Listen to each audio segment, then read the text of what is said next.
Well, hello again, everybody, and welcome to the Live Wire on Inside UNC Charlotte. Thank you for putting us on your screens for this. Today is a twofer. We're going to have another edition coming up this afternoon, but if you're watching us now, and you are, this is a big day in the life of the university, and we're going to be talking about what this day is all about.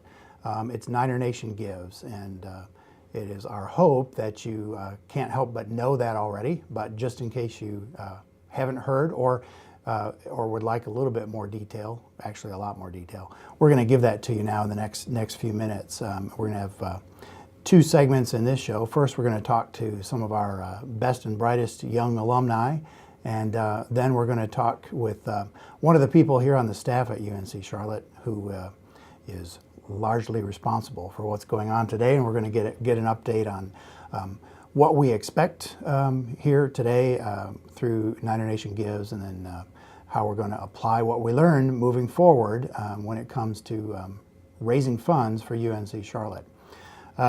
So let's introduce our first panel of guests, Madeline Keeter and Zacch Estrada-Petersen. And I'll ask each of you, starting with Madeline, to just kind of give us your thumbnail sketch of who you are and where your connection to the university began, and then what you've been doing since graduation. So Madeline, take it away. Sure. So my 30-second elevator pitch about UNC Charlotte. I graduated in 2008. My degree was in political science. While I was here, I was involved with student government, my sorority, Sigma Kappa, and I was just a very involved student, so naturally it came to me to get involved when I graduated. What did you hear as a political science major about the potential and the future of that major? Sometimes we hear people say, "Oh, political science, what are you going to do with that?" But I bet you're proving It's not science, but it is political. Yeah. You know, that's a great question. I really didn't know what I was going to do with that.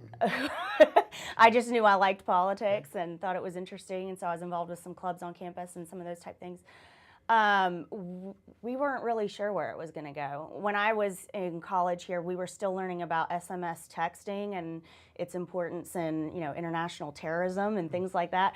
And now it's kind of really expanded a lot. So, I mean, it's an ever-changing field. So it's been very interesting to watch. And I'm very proud of where our department's come in just a few years. And what are you doing now? Now I do community and government relations for CaroMont Health in Gastonia. Great. Yeah. Great. That's a great story, and I think one that in some ways is typical in that a lot of students come here and a lot of students stay right here in the region, and so we know for a fact that of our 100,000 plus living alumni, about 70% or so of them are here in what we call the Charlotte region, which actually expands into 12 counties or so, but Gastonia is definitely part of that. Yes, so, thank you. I like to think so. Zacch, fill us in on the Okay. story of Zacch. I am a 2005 graduate with a degree in accounting, and I minored in journalism. I say minored, but I dropped just short of one class because I didn't want to stay extra. But while I was here, I was a managing editor for the University Times, which is now the Niner Times, and I'm the founder of the gospel choir here at UNC Charlotte when I was here. And basically, I've just been working in my field since I graduated. I'm a senior accountant for Hearst Corporation right now. So you can count, you can write, and you can sing. Yeah. That's pretty incredible.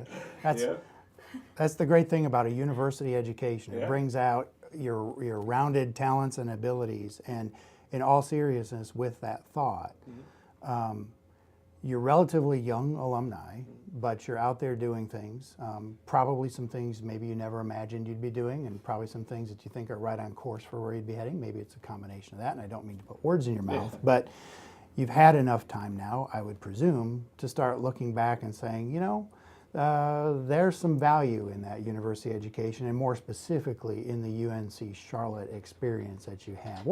What kinds of thoughts have you had, not just warm and fuzzy, but very practical thoughts that you've had in this early stage of your career to say, that was way worth it, if anything? You want me to start? Yeah, I will. When I was here, I definitely learned a lot about responsibility, and I was an RA as well. I didn't mention that, but being accountable and deadlines and meeting them. And maybe not always being popular. Yeah, not always. But it was definitely, there were so many lessons I learned through various organizations, whether it was student government, housing, being in a sorority, definitely learned a lot of lessons there. But I never had a doubt that it was worth it. I mean, I look back at those friendships that we still are in touch now, Boston, Cincinnati. I'm going to a wedding in just a few weeks with a lot of my college friends. And so we stayed in touch, and that's just, one piece of it. But definitely the education that you learn, not just through your classes, but through those extracurriculars, is just so invaluable. Yeah. How about you? It's a combination of both. It's a combination of the education and the soft skills and the networking and everything like that.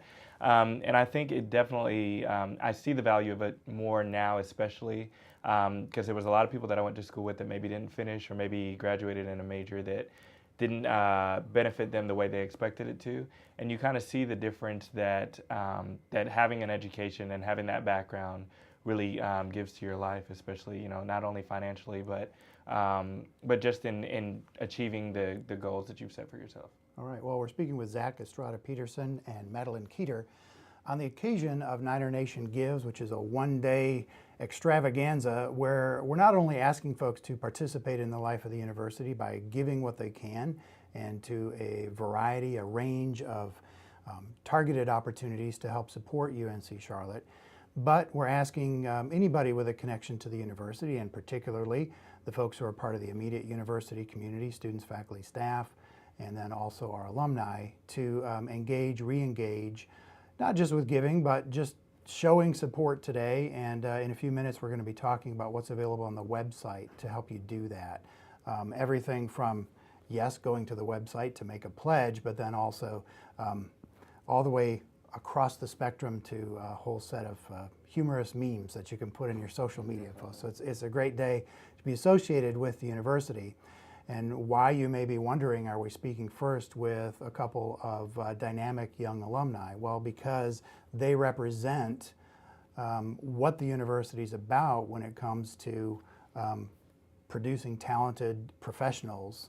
And we've been producing talented professionals for 50, 70 years, however you cut it, going way back to our origins.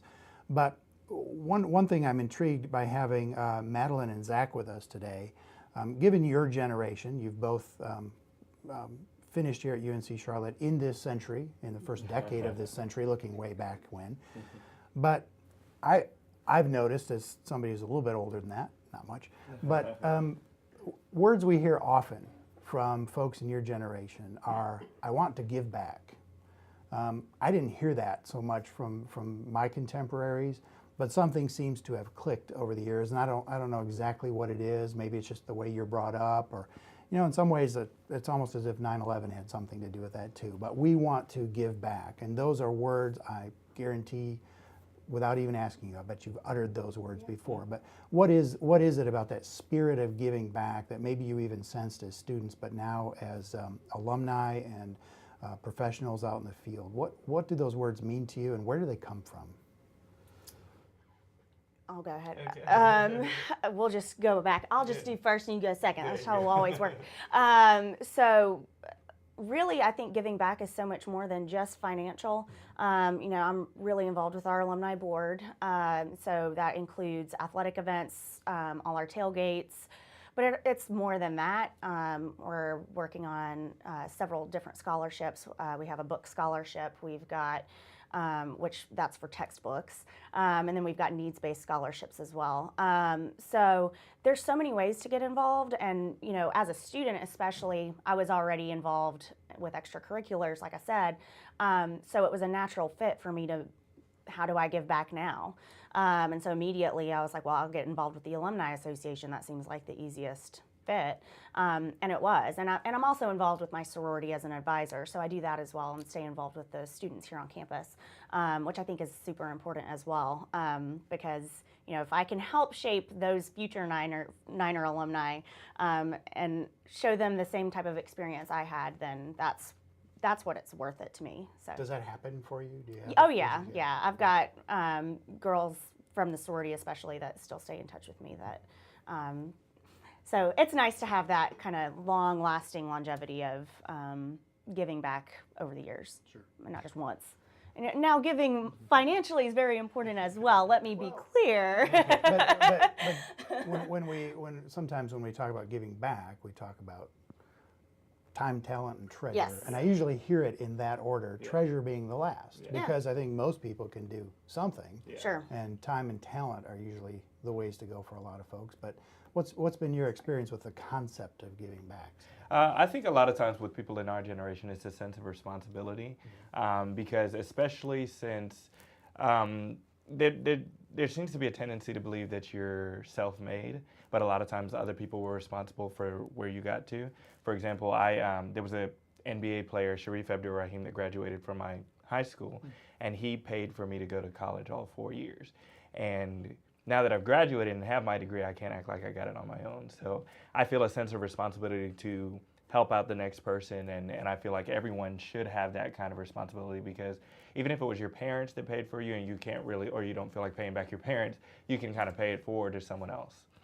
Well, and as I said, in a few minutes we're going to go into greater detail about how this day works from a giving standpoint, and there are many options, many ideas, and even as we often say, any amount. We're going to get into that in a couple minutes. But another thought I have in speaking with you two, graduates of the early 2000s, even since your time, this university's changed a good bit.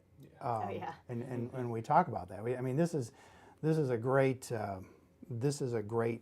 comet to hit yourself to. I mean, we're flying here at UNC Charlotte, and one of the statistics that has been, I don't want to say discovered, but uncovered this year, and we've been talking about it a good bit. When you look at the growth across the entire UNC system, public higher education in the state, in the last 6 years, or 6 to 8 years, 46%, almost half of the growth of the entire UNC system has been right here from this campus. So this is a hot ticket, this is in demand, and the university is doing its best, as I think we can all observe, to physically keep up with the demand, and certainly there are needs. And this day of giving boils down to providing more opportunities for folks to have access to the opportunities here. But even in, again, I keep saying this, but in the short time since you were here as students, what are some of the changes that you see when you come back to campus? And I know football's the obvious one. Well, obviously, and it's great change. But beyond that, I mean, even when I started to when I left, in those 4 years I was here, it was just exponential growth. I mean, seriously huge. I like that word. You have to use that somewhere. I thought it was a good one. I mean, even all the way back to Tryon Street, just seeing how far we've expanded back beyond the football stadium, that's insane to me. I had a friend at work who came to campus for the first time since she graduated, and she graduated about 2005, and she was like, "Where am I?" I mean, it's awesome, and the buildings are great. The residence halls are just as great. I mean, campus life here has just changed so much from when I was here. And the train's coming. Right, yeah. And there's a shuttle system on this campus. Yeah, we had to walk everywhere. Yeah. Well, let me guess, you had a lot more snow and rough weather back then. We walked uphill both ways. ways. But for me, 14 years ago, Charlotte even, and especially moving here from Atlanta, Charlotte was a lot sleepier of a town. But I've seen the exponential growth as well. I guess, ding, ding. Yeah. I guess, luckily, I've been so active with the university since I graduated with the choir and with other groups that it hasn't been so jarring for me as to have like a 10-year gap in between seeing it. But even outside of the sports and everything, even the amount of the different levels of degree options available. The data analytics program is something that I'm kind of fascinated with that just came on. And just seeing the variety of students and also seeing the academic rigor of the students now. UNCC, not to say that it was ever an easy school, but it wasn't the hardest to get into. But now the caliber of students that are coming in, especially with the Levine Scholars Program, it's really raising the bar to the point where that UNCC is even more highly regarded than it was when I was here. Would you have gotten in? I would like to say I would have, but you never know. I would not have. So I'm glad I came when I did. Well, and interesting that you make that point, because another area in which we lead is the number of transfer students. And actually we have more incoming students who are transfer students than we do traditional freshmen now, which is another fascinating story about this university. So anyway, I want to thank the two of you, Zacch Estrada-Petersen and Madeline Keeter, for being with us. And I think overall the value of having you here is a reminder to all the folks watching us live and who will see this on YouTube for years to come, that this is in a lot of ways what it's all about. Energetic, dynamic people who are out there making their marks and making a difference in the world, and in many cases, in the majority of cases, right here in the Charlotte region. But you can sense just, in 15 short minutes of talking to you, that the energy and the change that you're bringing about in your lives and through your professional work wouldn't be what it is if you hadn't had your experience right here at UNC Charlotte. So, absolutely. Agreed. All right. Well, thank you both for being with us.